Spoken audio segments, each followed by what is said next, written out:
Good morning, ladies and gentlemen, boys and girls. Welcome to Chilltown Hoops. I'm your host, Jermaine. The youngsters call me OG. My friends call me J-Dub. Let's get to it. In the playoffs, you're going to have to win games that are ugly. Every game is not just going to be everything that you do, you're just going to be able to do it. There are going to be teams that are going to take you out of what you do. And as they say, you're going to have to get it in the mud. It's going to be difficult. So you're not going to be able to run your offense as smoothly as you did in January. You're not going to be able to get transition buckets the way you did in February. Those things are not going to happen because in the playoffs, I have all of this time to solely focus on you and you only. So I get to find out what you're good at. I get to find out what you're not good at. I get to find out when you like to do this, when you don't like to do this.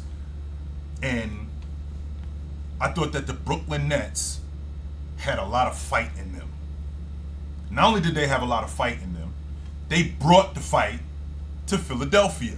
We're not just going to lay down, which I expected anyway. And the reason why I expected that is because we're down 0-2 and we're on the road. They're fighting for their playoff lives. We lose this game, we probably lose the series.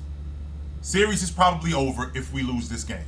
We're not going to go down without a fight. That third quarter told me a lot about who the Brooklyn Nets were.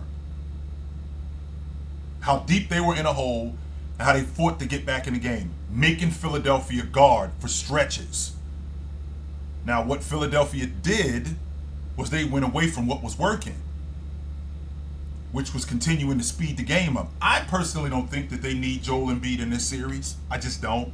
I don't think that they need him simply because with Joel Embiid on the floor, off the floor, they still match up really well with Brooklyn. With Joel Embiid on the floor, out high, he clogs up their offense. When he's lower, when he's in the mid-post, when he's on the box, he opens up their offense. The reason why he opens up their offense is because that's more ground for people to have to cover. When he's on the wing, when he's out high at the top of the key, we got three guys that are within 10 feet of each other. That's not that difficult to guard. That's not that difficult to close out on, especially when you jump Joel Embiid. Because when you jump Joel Embiid at the three-point line and Maxey or PJ Tucker shoots a long ball, Joel Embiid isn't in position to rebound.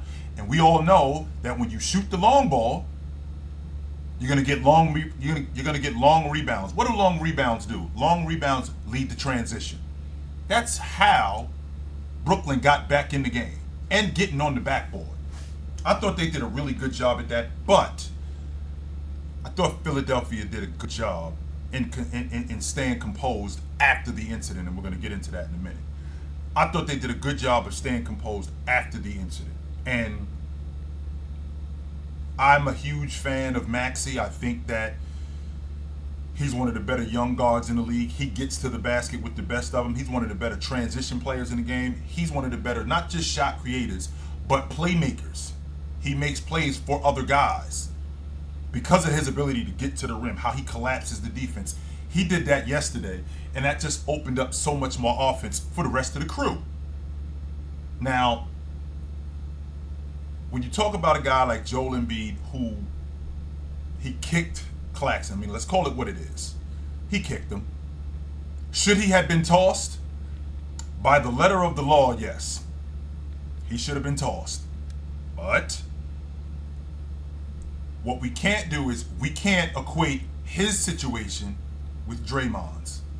And the reason why we can't equate his situation with Draymond is because Draymond wasn't tossed for what he did. Draymond was tossed for reputation. Joel Embiid wasn't tossed. Joel Embiid wasn't tossed off reputation. He should have been tossed for what he did. So the letter of the law states a flagrant 2, which that was warranted when they said that it wasn't excessive. Of course it was excessive. Don't get me wrong, Claxton stepped over him. He kicked him. He kicked him. He could have got up, used his hands, and pushed him away. He could have done that. But instead, he kicked him. That's excessive. That warrants a flagrant 2. But because of Joel Embiid's reputation, he wasn't looked at like that. The reason why James Harden was tossed was because we got to get control of this game. That's what has to happen, because the last thing that I want as an official is a fight to break out. Because again, this is a dirty game right here. This is a muddy game. Brooklyn is fighting for their lives, and they basically brought the fight to Philadelphia. So as an official, we got to get control of this game, and we got to get control of this game now. Because if we don't, we could ultimately have a fight out here, and I don't want that. No, I do not want that. But I think this series is over. I thought it was over in 5, but I would be surprised if they went back to Philadelphia the way that they handled them. I expect Brooklyn to come out fighting again. I do. I expect them to come out fighting again in Game 4. But I think that Philadelphia is just too much for them. They just too much. And since we're on the subject of too much, I said to you guys not too long ago, all Sacramento did was protect their home floor and hold serve. That's all they did. When Golden State gets back home, you have guys who are able to play their games more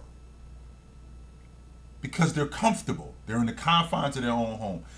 I'm really not a big fan of that sort of stuff, but I understand it. You know, I've said this in the past. Muhammad Ali, Jordan, James, Jabbar, Olajuwon, Shaq, all of the greats told me a long time ago, it doesn't matter where we are. If I'm better than you, I'll kick your ass. Doesn't matter. If you better than me, you should whoop me anywhere. If I'm better than you, I'll kick your ass anywhere. Doesn't make a difference. But in certain situations, role players play better. We do know that. And I could give you a number of different things when it comes to the Golden State Warriors, how they move the basketball, how great they are in transition, how much better they are defensively at home. Just so you guys know, they're the third best defense in the league when they're at home. Just for the record. Number 3. There's only 2 teams in the league got a better defense than Golden State when they're at home. I could run all of that stuff down. But ultimately, it's really something simple. When you don't rebound and you don't take care of the basketball, you're going to lose. It's that simple. And for Looney to clean glass the way he did yesterday, 20 rebounds, including 9 offensive rebounds. When you give a team like the Golden State Warriors, who had 18 offensive rebounds, when you give them a possible chance at 36 points, 36 second chance points, possibly, from offensive rebounding, on the low end, by the way. That's not on the high end, that's on the low end. 36 seconds, when you give them an opportunity to score 36 extra points on second chance opportunities, you're not going to win. You are not. When you turn the basketball over the way they did, Golden State's going to capitalize on that.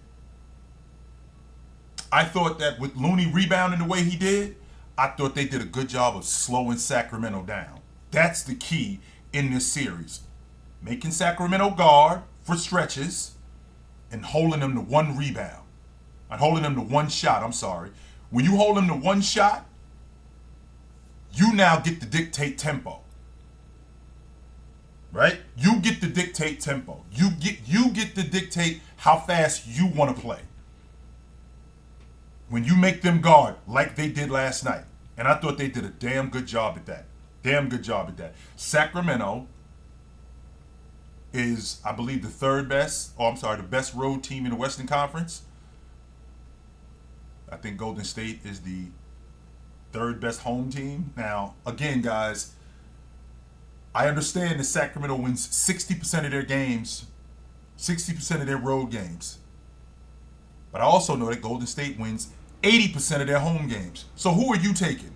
Are you taking a team that wins 3 out of 5 on the road, or are you taking a team that wins 4 out of 5 at home? I can tell you who I'm going with. I'm going with the team that wins more at home.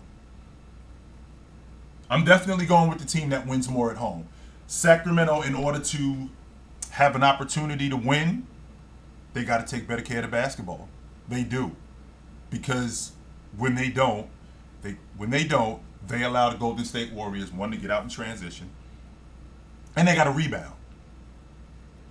Because when they don't do that, they allow the Golden State Warriors to dictate tempo. And the last thing that you want to do as a team that likes to play fast is let the other team dictate how you're going to play. And that's what I thought Golden State did a really good job at. Steph Curry is going to be Steph Curry. We all know that. Steph Curry is going to be Steph Curry.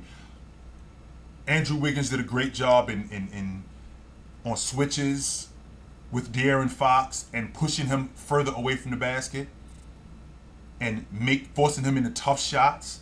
Because they go as he goes. They go as he goes. Domantas Sabonis had his hands full last night with Looney. He just did. And he's going to have his hands full with Looney for the rest of the series. That offense flowed really good yesterday. When they get Draymond back, it's going to flow even more. And when they get Gary Payton back, that gives them another defender. So I'm really interested. Game 4 is going to tell me whether or not this series goes 7 or it's over in 5. Game 4 is going to, I think the game, I'm not going to say the Game 4 winner wins the series. I think the Game 5 winner wins the series. But Game 4 is going to tell me whether or not this series goes 7 or if it's over in a couple of days. Since we're on the subject of being over, I think we have to kill the logic that Russell Westbrook is over. Because no, he's not. And I was out on Russ years ago because I felt like if you're trying to win the NBA championship, you can't win the NBA championship with Russ as your lead guard. It's just not going to happen. But what I will say is I just love Russ on this Clipper unit. I love what he brings.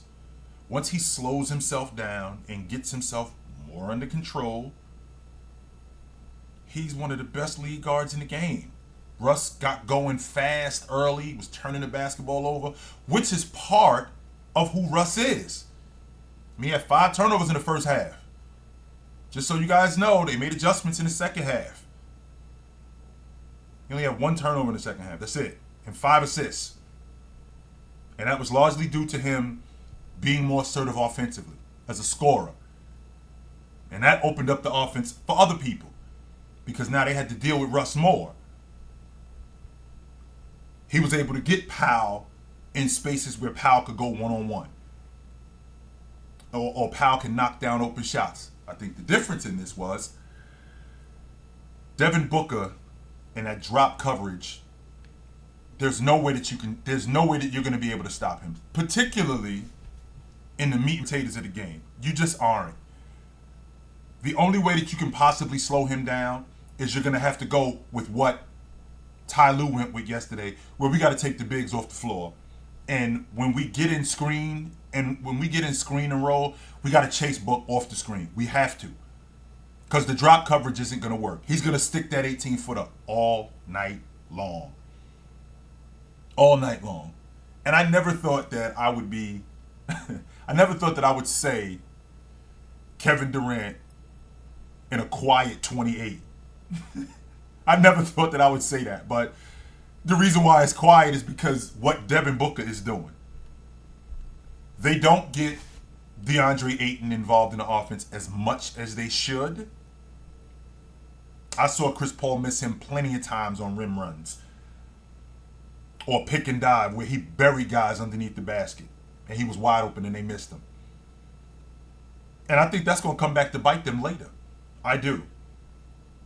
I think that's going to come back to bite them later. I am not sure how much longer we're going to see Kawhi Leonard.